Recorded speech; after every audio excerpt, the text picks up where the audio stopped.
give you a little bit of background. So I'm Desiree. I'm the wine manager for Humble Grape. It's really great to meet you, and it's really nice to see some of you. I hope above everything that you're safe and healthy, and we are in this together. We are in this together. So it's we're gonna get through it, guys. Okay, and we're hosting these winemaker live chats every Tuesday at 6:15. So basically what we do is that we import wines from all around the world. It really does come from all around the world. And also it comes directly into our wine bars and wine shops. So we are currently operating online. So if you guys are really like running low, and by low meaning, I drank one bottle out of my 12 bottle rack, okay? It's okay. We can fix that for you. You just come to us. You can email me at desiree@humblegrape.co.uk, and we can get you sorted for a case of wine. Alternatively, you can just browse our wine shop online, and you can place an order, which is really cool. Cheers from London. Yeah. Okay. Fabulous. Fantastic. So it's really great to meet you. And above all, thank you so much for doing this with Humble Grape. This is and thank you all. Thank you. So just to recap, so Leandro and Marco were supposed to be in London for a winemaker tapas and tasting in March, but there was a little thing called COVID-19 that took over, and we all had lockdowns. And unfortunately, we couldn't go through ahead. So if those of you who are joining, who were supposed to be at that tasting, this is your chance to meet Leandro, who's going to answer all of your questions. So Leandro, okay, so where is Casata Mergè? I will come, Anzi, we will come as soon as possible. Yeah, exactly. The more the merrier. And with lots of Sesto 21 Syrah and Sauvignon Blanc, which we've got loads to talk about. So guys, for those of you who are in the chat, if you guys want to ask any questions, please ask away. Leandro is here to drink with you. Maybe write in the comments which one you're drinking from the Casata Mergè lineup, and we'll get started. So, Leandro, first thing that I find really fascinating with wine is obviously the, I always like to say the geological history of what happened before we were all around. And what I think which is really interesting about where Casata Mergè is located, and we'll talk about that later because there is a lot of history in that area. But, it's Rome, like you think of Rome, it's the heart of the imperial empire, but also even outside of Rome, and especially in Monte Porzio di Catone. But what's really interesting to talk about is the Roman volcanic province, which is known as Colli Albani. So Castelli Romani. Yeah, Castelli Romani, which is also near Colli Albani. Yeah? Yeah. Okay. Fantastic. So, so basically, like if you look at Italy, Italy is basically a product of a bunch of volcanic activity. Is that correct? Yes, the Castelli Romani areas appear in the earliest place in Italy with the oldest winemaking tradition. Really? It's more. Yes. Yeah. It's the first. How far does wine is the first wine production. Its most famous wine, Frascati. The DOC wine was already appreciated in Roman times, and several popes were its lover in the 17th century. Yes. Wow. Many popes drink the Frascati. Okay. Yes. Okay. And then also in Frascati, so Monte Porzio Catone, so that's also near Castel Gandolfo, which is the papal residence of the summer. Yes. And then this is also an area of where you have the ancient Romans and the noblemen, they fled the heat, if you will, from Rome, all the hustle and bustle of Rome. They went to this area to kind of cool off. And I remember being there that you know, in Rome, everything's very like, you know, it's very hot, you know, there's no movement whatsoever.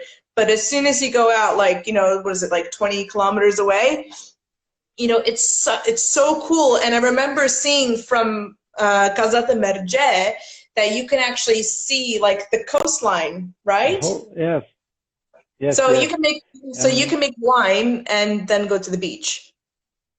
The territory of the Castelli Romani is a territory of volcanic region, no?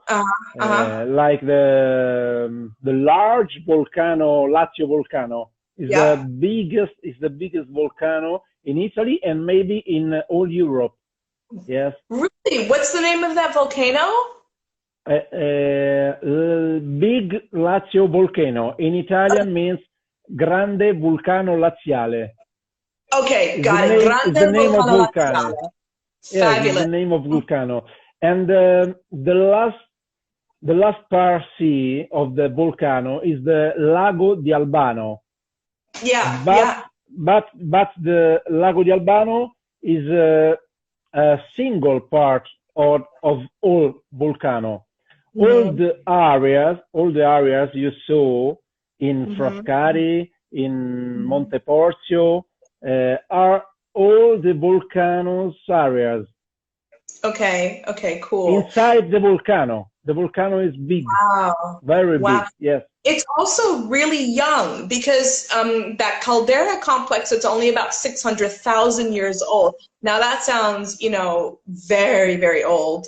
But the thing is that if you compare it to, you know, different parts of like Chablis, where you have the soil that dates back, you know, 150 million years, or back when we did the winemaker chat last week with Andreas, where Pfalz, that ocean dates back 30 million years. So 600,000 years is actually very young. Yes. Which makes it really interesting. But there's something really special about Lago d'Albano, which is the drain. What? So there's a tunnel, because what happened is that it's a mar, but apparently it overflowed catastrophically, where in the Roman period in about 300 or like 400 BC, and the water basically overflowed and it flooded the whole region. And what happened is that the Romans excavated a tunnel to drain it. So if you look at Lago di Albano, it's actually 70 meters, I guess, like less shallow, which is really interesting. And this is actually still in use. Like something that, you know, is 1,600 years old is still in use. And I think that is a testament, obviously, you know, the Roman Empire for what it is. But one thing that the Romans did give us is ingenuity and, you know, and creating drains and, you know, and creating like things like brick and cement. I mean, it's fabulous. And this is very important for our soil. Yeah. Why is it important for your soil? For the freshness first, and all the minerality. We have the volcanic soil, and from it, the beautiful minerality of our wine. All of our wine are very fresh. And for this. Okay, and yeah, because that is a continuous like theme that you get with all of the wines with Casata Mergè, is that they have this beautiful freshness about that, this wonderful acidity that you can still have. Like you can have, like I'm enjoying a glass of Veneti right now, and I don't need to be like, oh, I need some cheese, I need some meat. Like I could just drink this on its own in the sun, you know. And that's what's really amazing about Casata Mergè, is because normally some clients find like Italian wine to be very acidic, but this is just, it's got beautiful fruit, great acidity, great body, great length. It has the whole package, which makes it really interesting. So, you know, Italian wines being quite, you know, food friendly, this is definitely more like, you know, session drinking. You can drink this without having, not to worry about food pairing, but we will definitely talk about that, because Marco did the most amazing food pairing when we were in Italy, when we came to visit. So, so yeah, this is an area that's full of history, right? You know, we go back 600,000 years. We're talking about, 394 BC. We're talking about, Monte Porzio Catone being Tusculum. This is an ancient, an ancient Roman town where they used to have festivals, which apparently predates Rome, the founding of Rome, which is amazing. So you have this fresh climate, this area that's just so historically steep, and then you have the Mergè family, and the Mergè family. Where so are they from Lazio? Are they from or are they from Tuscany? Are they originally from Rome? They from Lazio and a small city near Monte Porzio. The name of the city is I don't remember. It's a very small Gallicano. You know? Okay. You have ever heard? I've Gallicano never heard of nel Lazio. Okay. Gallicano nel Lazio. The Mergè family is originated of Gallicano, but from 1920. Produced the wine in Frascati and Monte Porzio. Yes. And the winery was founded in 1960 from Luigi Mergè, the Marco's father. Okay. Okay, cool. And were they so they were making wine since the 1920s. Were they making wine before that? Yeah, the grandpa of Marco begin winemakers' activity respecting territory and the territory culture and the historical characteristic of this wine. And today, Luigi Mergè, the Marco's father and the Massimiliano's father, with sons, Massimiliano, Marco, Beatrice, and Marianna, after three generations, continues to keep alive the first grafting, keeping tough family roots and producing wine, respecting tradition, but keeping up the most advanced technologies, modern technologies. Okay, cool. And I can say that our wines is all very, very fresh and aromatic. Okay. And add the big structure. Yeah, absolutely. So we have a couple of people mentioning in the comments that they love the pecorino. So I think we should definitely maybe give a little bit of a shout out to the Parsifal pecorino. So tell us about the Parsifal pecorino, and then we'll get stuck with Venere and Sesto Syrah. So what's the deal? Why is it called Parsifal? Why? Why is it called Parsifal? Perché si chiama Parsifal? Oh, okay. For the oddio. It's inspired to the I searched this. I think it's the Arthurian region, isn't it? Yeah? Sorry, the Arthurian legend. Parsifal was a knight. Okay, for the Knights of the Round Table. Yeah. Okay. It's the Knights of the Round Table. Parsifal.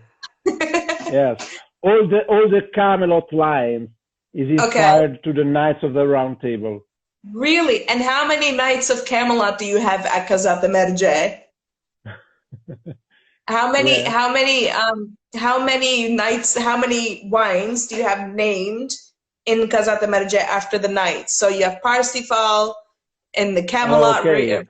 And Camelot line and maybe Pantarei and Ginevra. This is the Camelot line and Conte Jacopo. Okay, all right, okay. Also, because why is it called pecorino? Pecorino means sheep, guys, by the way. Isn't it? Pecorino. Yeah, because apparently it was because the sheep used to eat the grapes. I'm like, pecorino. Yes.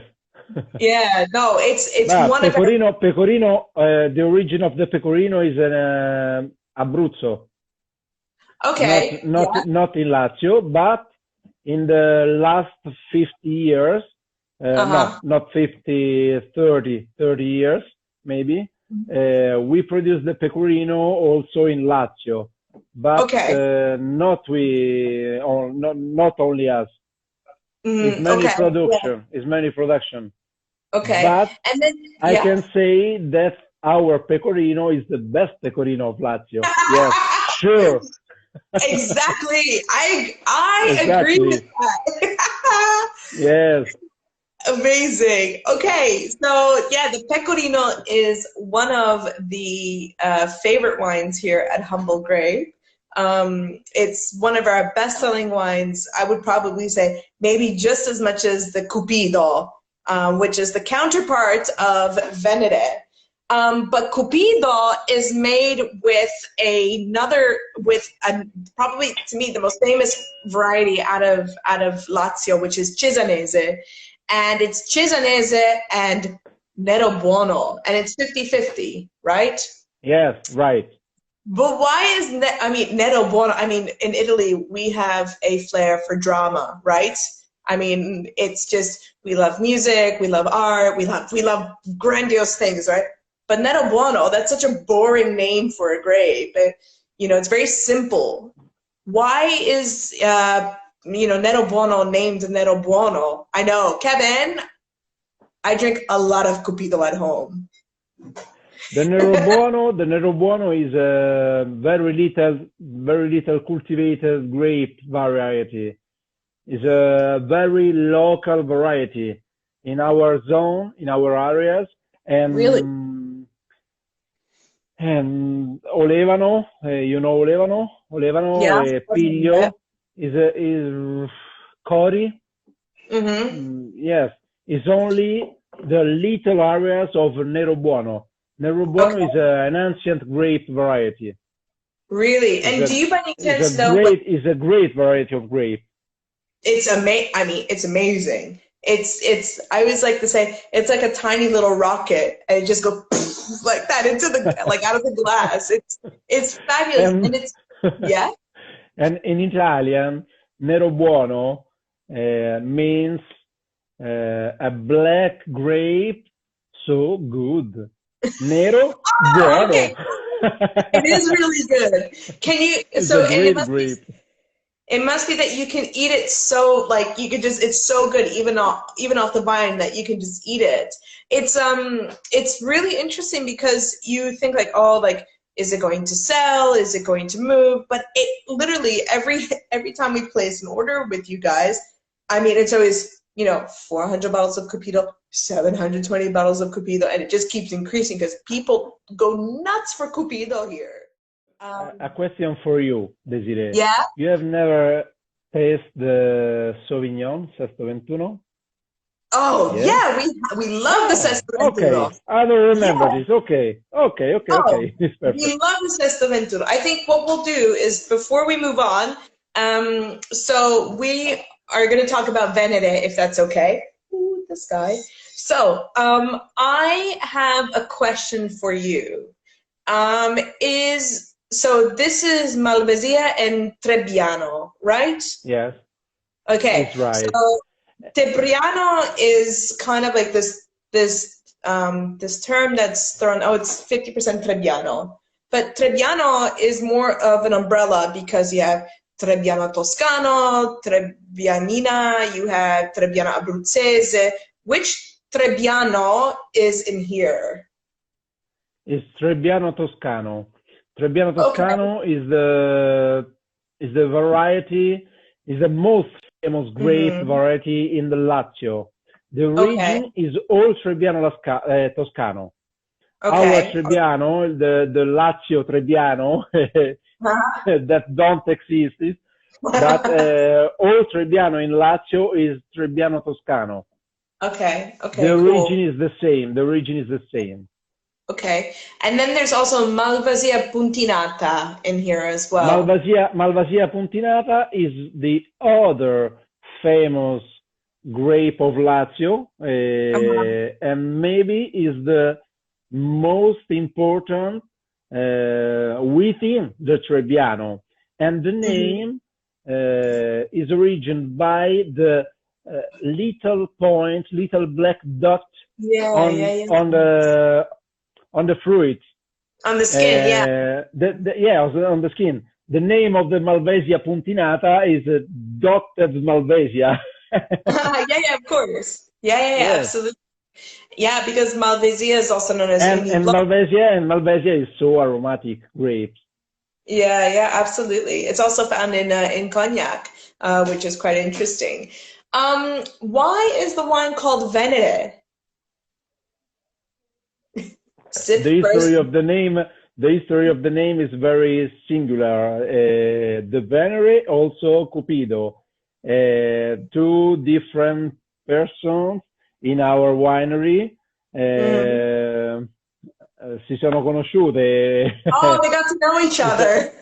Yeah, meet. They meet in our winery, and she married. And we think the name of the wine, the love line of the wine. Okay, yeah. Venere and Cupido. Yeah. We have a question here from Nicola. Okay. He's got, allora, the differenza between puntinata and di Candia. Yes. What's the difference? Puntinata. Yeah. Puntinata is more aromatic than the Candia. Candia is a semi-aromatic grape. Semi-aromatic. And then the Malvasia puntinata is aromatic grape. More aromatic. Is more aromatic, the puntinata. And the skin is different. Because in the Malvasia, is a little dot. Yes, black dot. Okay. And can you find Candia in Lazio as well? Yes. Oh, okay. The Malvasia di Candia is the Malvasia of Lazio. Okay. So Malvasia di Candia is Malvasia di Lazio. Is the name grape, yes. Malvasia di Candia is Malvasia di Lazio. Okay, cool. All right, fantastic. And is the key of the quality of Lazio wine. Okay. At this moment, yes, because it's a semi-aromatic grape and is also very fresh, but have an elegant fresh. Okay. All right. Cool. All right. So I think some of our viewers want to know a little bit about the Sesto Ventuno line, which is, mind-blowingly delicious. But before we get to the Sauvignon Blanc, which a lot of our customers love, as does the team, they're always gutted when it's sold out, by the way, what is the meaning of Sesto? So Sesto, what does it mean? So what does this mean? Okay, Sesto Ventuno is the name, is originated by, derived from the distance between the plants. Ventuno, 21, is 2 per 1. Okay. Is the meter, is the distance between the plants. 2 meters by the line to line, and 1 meter plant by plant in the same line. Okay, so there's 1 plant per meter or 2 plants per meter? 1 plant per meter. And then the 2 is because it's 2 meters tall? 2 line by line. So 2 meters that width, and then 2 meters, and then 1 meter. Okay, cool. Fantastic. Okay. All right. Now, but here's the thing. When you think of you think of Sauvignon Blanc. How does your Sauvignon Blanc compare to something from a New Zealand Sauvignon Blanc? Yes, our Sauvignon Blanc is a cross of the old world interpretation of Sauvignon, the French interpretation, the French mode of Sauvignon, and the New Zealand, the new culture of Sauvignon. And you can feel in the glass the bosso, urende shot, and wine, very structured wine, okay, like a French Sauvignon, and all the freshness and the elegance of the New Zealand Sauvignon. You can feel the grass, you can feel the exotic fruits. It's very, very good. Yeah, it's really what I really like about the Sauvignon, the Sesto XXI Sauvignon Blanc, is that it literally just explodes on the nose, and there's so much stuff going. It's not just fruity, it's quite like you have a lot of like secondary aromas as well. It's really like musky as well. There's a lot of stuff going on with it. It just it goes nuts. And so how is it made? The Sauvignon? Yeah, how is it made? Okay, the fermentation is in a steel tank, only steel tank, and aging in steel tank and bottles only, without wood. No wood. No oak whatsoever. Wood. No more. Okay, no more. So that's something new. When did that change over? What? Sorry. So you used to age in oak? No. Only steel tank. Only steel tank and the bottle. Okay. And what's the We use the barrique for all the red wines, the Roma-Doc, the Syrah, the Cupido, Pantarei, all the red wines in barrique, in French barrique, and for the white wine, only for Frascati. A little percentage of Frascati makes the barrique. Okay, cool. All right. And then with the Sauvignon Blanc, are you keeping it on the skins for a couple of hours, or is it you press and boom, juice and fermentation? What are you doing? Are you doing a whole bunch fermentation? I don't understand, sorry. Si mette nelle bucce? Are you leaving it on the skins? Yes. Okay, so you leave it on the skins. Week. Sorry? A week. Oh, 1 week. Wow, okay. 1 week, So we have a question from Matic, who's asking, why don't you use wood on white? Perché non si usa le botte con I vini bianchi?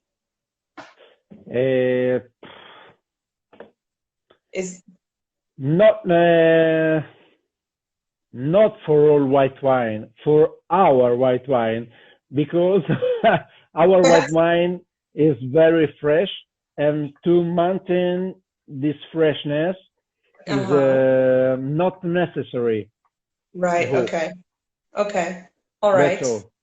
Okay. It's very simple. Yeah. So I think this is a nice segue question into the Syrah, which we're now going to talk about. But Italy is known for, I don't think of Sauvignon Blanc when it comes to Italian whites. I think of Garganica. I think of,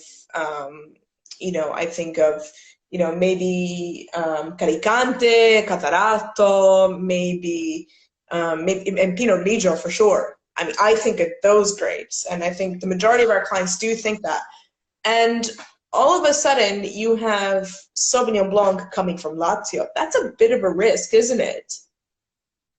Because I don't know, arrived in Lazio. Non lo so come è arrivato nel Lazio, sinceramente, il Sauvignon. Okay, so you're not. But why though? International grapes, international variety for us are very important to communicate to the people, to the rest of the world, right, the quality of our work, because with a local variety of grapes, I cannot going in Japan, in America, and tell them, taste the bombino, taste the Yeah, cacchione. of course. They don't know what is bombino, what is cacchione, Interesting. Yeah. and produce the Syrah, produce the Sauvignon, produce the Cabernet Sauvignon, make us, ci permette di far conoscere, permitted to communicate our work, our territory, because with the same grapes of the rest of the world, you can feel all the quality of the job. Okay. You know the Sauvignon, you know the Cabernet, you know the Syrah, and you taste our Syrah, you taste our Sauvignon, and appreciate the work of this wine. That's really interesting, because I would say that, obviously the Sesto Ventuno is your premium wine, right? It's your premium wines. So you're already going, like, let's say at a wine fair, and you're saying like, okay, I'm going to get you to try Syrah. But it's not an entry level. I mean, this is premium.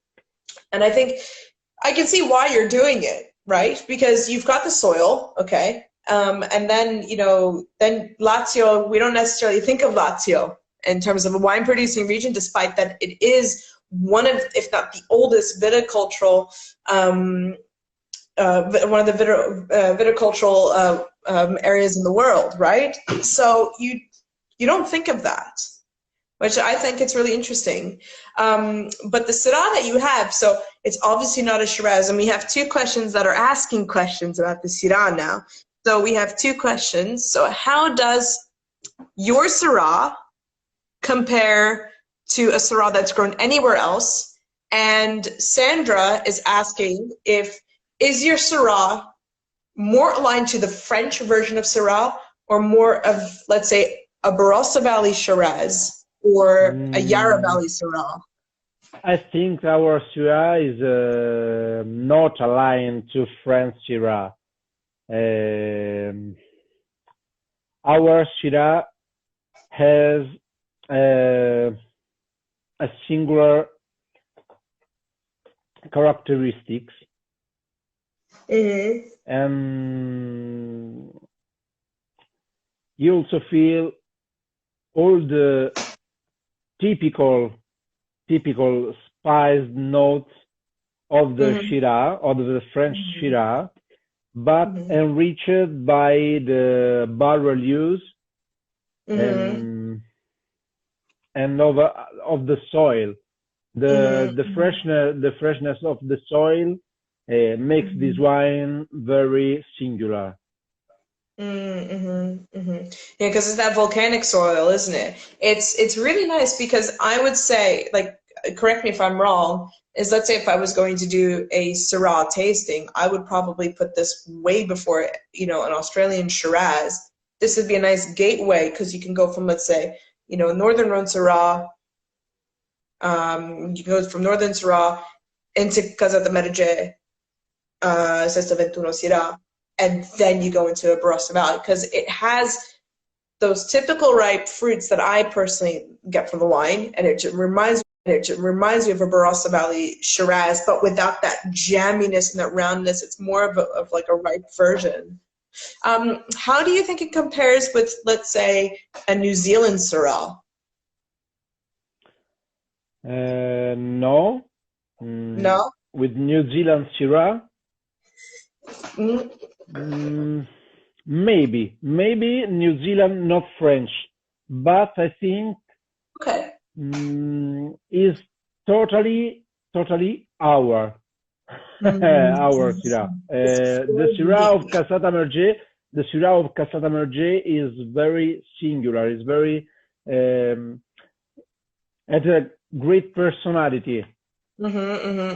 Interesting. And you can feel all the typical spices notes of the Syrah, but you can feel the sweet spices, like a cinnamon, cloves. Yeah. And in the mouth,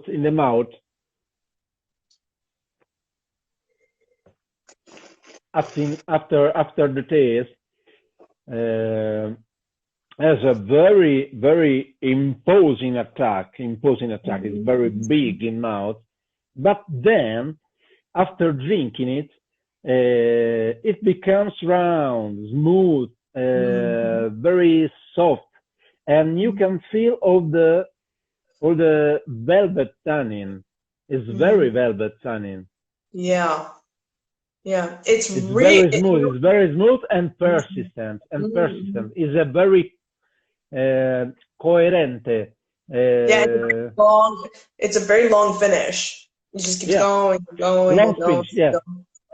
You know what I love about it is those tannins are just so.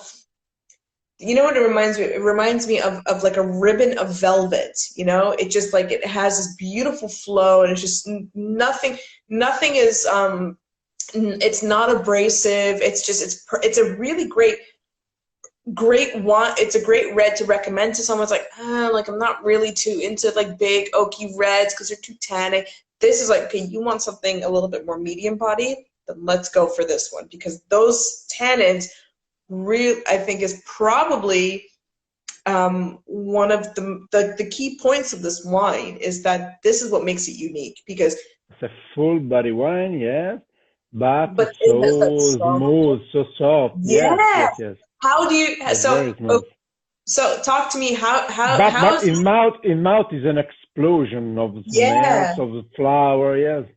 Yeah, it's almost like a balloon, right? You know, it's very gentle. It's an explosion. It's an explosion. Yes. Is it three-dimensional mouth? Yeah. Okay. So how is it made? How many days on the skins? Like, what are you doing? Are you doing a cold soak? What's going on here? I don't understand. Sorry. Are you si mette le bucce, you know, è freddo? Durante la fermentazione? During the fermentation? Prima della fermentazione si mette tu metti sulle bucce proprio uve, niente, proprio, you know, to stabilize. Sì. For the extraction. Okay. Yeah, for the extraction. All aromas. Yeah, for all the aromas. White and red also. Okay, so it's cold. And how long are you are you doing a punch down, or are you doing a pump over to extract the colors and flavors and tannin? Punch down. Really, you're doing a punch down? Why punch down instead of pump over? Oh, it's analogical things. I don't know why, especially, but this is the technique. Okay. I saw it. I think that's also a really interesting thing to talk about, because, you know, to me, I think with a Syrah, you would probably be doing a pump over, because the skins are quite tough. So that's probably why it is more on that more softer, approachable style of that Syrah, because you're doing it. Maybe to extract this tannin, this velvet tannin. More delicate. Okay. And then how long is that fermentation period? How long are you keeping it on the skins for? 2 weeks, the fermentation. 2-week fermentation, and then are you keeping it on the skins? 2 weeks. 2 weeks in tank. 2 weeks in tank, and 6 months of barrel. 6 months of barrel. 6, 8. Okay. Yes, 8. Wow. Also. Okay. It depends to the aging of the barrel. If are new, or the second usage or third usage of the barrel. So it's second or third. So it's not even new barrels. Are they French? Are they Slavonian? Where are they from? Oh, I don't know. French barrel, but I don't know. It's a great question. I'm probably it's probably either Slavonian or French, just because, again, you don't have those coconut vanilla flavors that you get with American oak. So we've got 2 questions here. So we have a question. So Larissa says, should you decant the red? No. No, so no decant. It's not necessary, no. Okay, cool. All right. So you think just open it up, pour it, that's it. Just drink it. No, there's no waiting with the Syrah, right? Yes, yes, yes, yes, yes. Fantastic.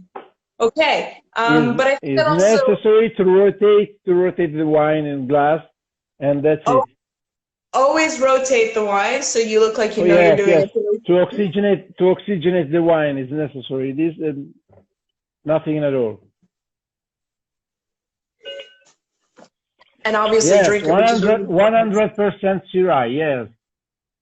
100% Syrah. And how long would you keep it for? How long would you keep it for opening? A middle hour, 30 minutes. An hour? 15. It should be... No. 30 minutes, 15 minutes. Okay. Not too much. Not too much. It's not necessary. No, because you should just be drinking it, right? Because it's so good, you should just drink it, right? Guys, in the comments, feel free to if you're drinking the Syrah, do let us know what you think. Let's see if there's any other questions. Syrah, is that Sangiovese clothing? No, I think this is, oh, hello. Hi, James.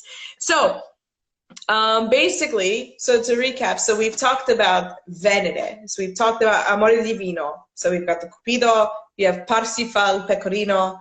Maybe if you want to, oh, here we go. Here's another question.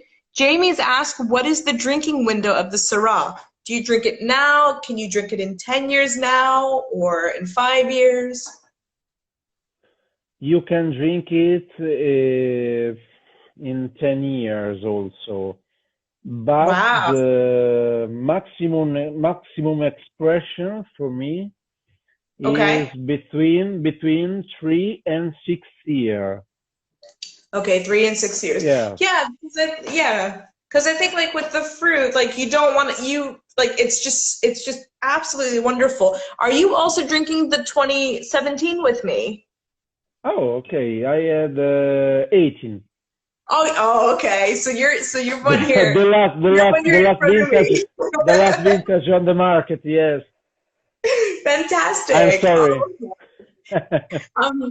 It has the perks being right there. Quello che stai bevendo tu? Com'è quello che stai bevendo tu? 2017. 17, buono? È buonissimo, è grande. That's what we have. Okay. So while we have a little bit more time, because we have maybe five minutes, I just wanted to maybe talk about the pasito, because we have the pasito. So pasito, 100% Malvasia Pontinata, right? Yes, 100% of Malvasia Pontinata, and is not the Cannellino. Is not a Cannellino.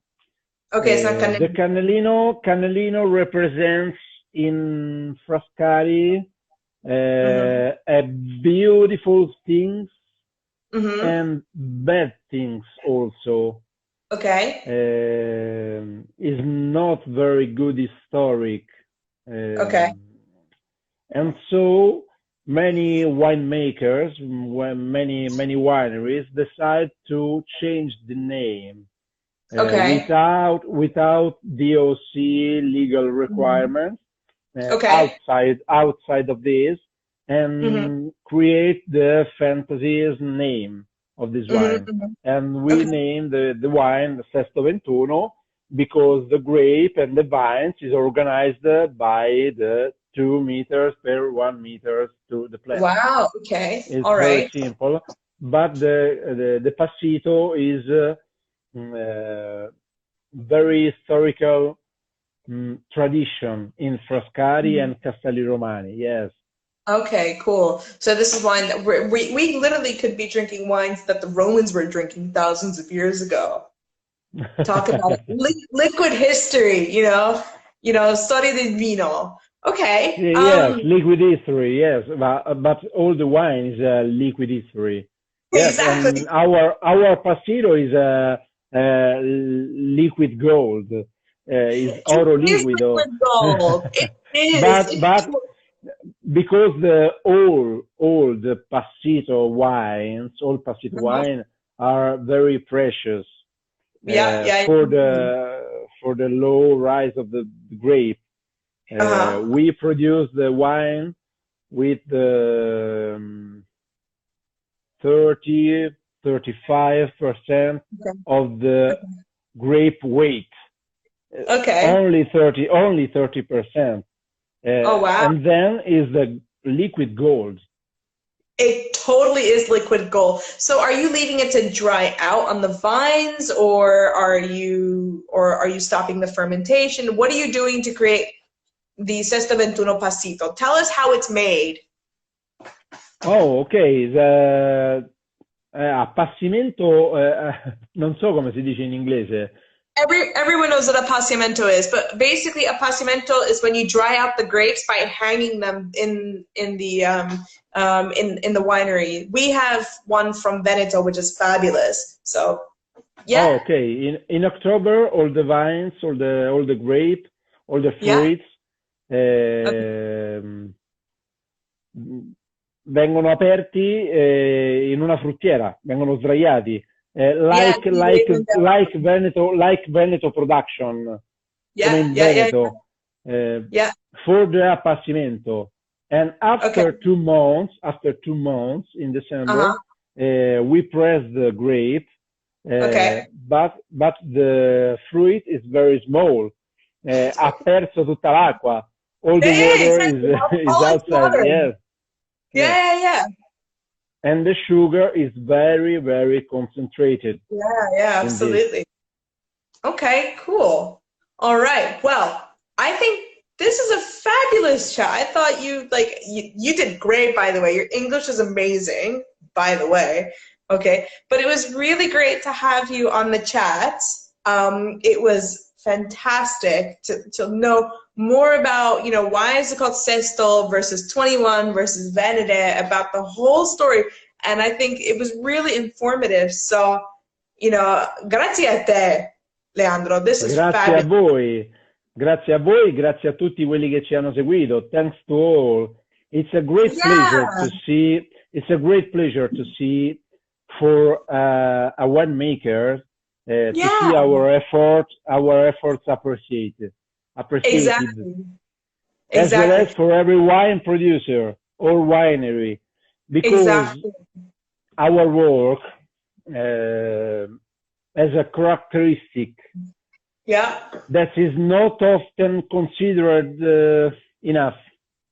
That the work cannot be replicated, and you can do it only once per year. Exactly. One time. Absolutely. It's literally, it's liquid history. It's 1 year in one bottle. Yeah, it's moving things. It's very particular. Fantastic. Well, thank you so much. It was really, really, really, really amazing. Grazie a te. Thank you too. Sorry at all for my English. No, non ti preoccupare. Salute. E auguri. Ciao. Tanti auguri. Ciao. Okay. So, guys, thank you so much. I hope you learned loads, because I learned loads even though I was at the vineyard. So for those of you, if you want to get the whole Casata Mergè experience, you can actually head over to humblegrape.co.uk and you can actually purchase a case of Casata Mergè. It's all ready to go, ready for you to buy. They're ready to be enjoyed. I like to say that they're looking for a temporary forever home. And it was really great to have you guys. So next week, I believe you got Daniel from Bodegas Paco Garcia from Rioja and Stephanie, who are going to rock it. And you guys will be tasting the wines with the winemaker, which is going to be awesome. We have a whole lineup ready for you guys too. So come back next week at 6:15 on a Tuesday, and we'll be here drinking the wines with you and the winemaker. So good to see you. And if you want to purchase the cases to, accompany those weeks, they're on our website too. And one more thing. we are now offering WSET courses because education is always good, even in social distancing. Guys, have a great evening. See you soon, and thank you so much for tuning in.